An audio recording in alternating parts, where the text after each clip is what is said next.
I think there's a huge amount of information out there that people can get via books and via the internet. The problem is it's not individualized.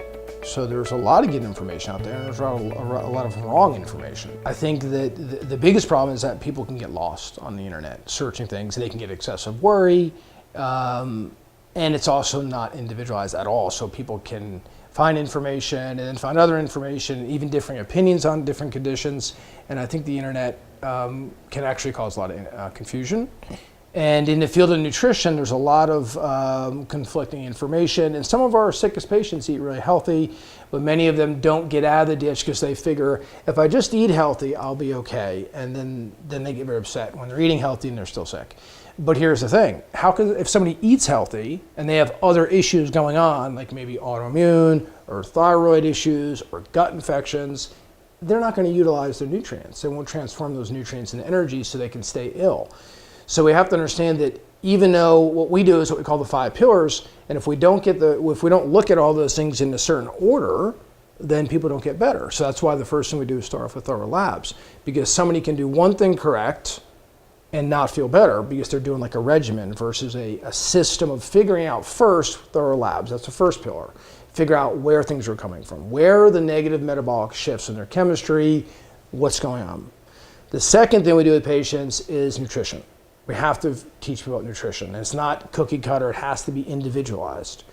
Number 3 is we've got to get inflammation out of the most important organs, which is the liver and the GI, which is our medically supervised detoxification. This is not just eating blueberries or taking milk thistle. That is not enough for most people. So the third pillar is detoxification. The fourth pillar that we look at is proper organ function.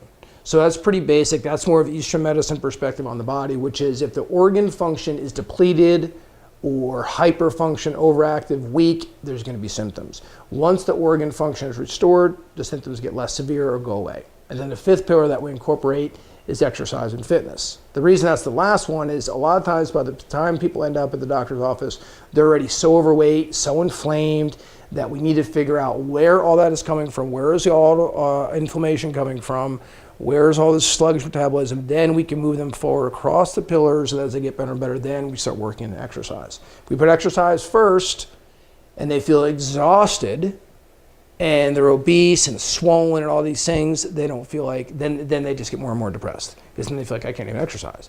Well, the reason they can't exercise is because they have metabolic issues. So that's why we put the first pillar is the chemical analysis, whether it's via stool or hormone testing via saliva or thorough blood work. We've got to figure out first what is the cause of the problem. Then we can move them through the 5 pillars from there.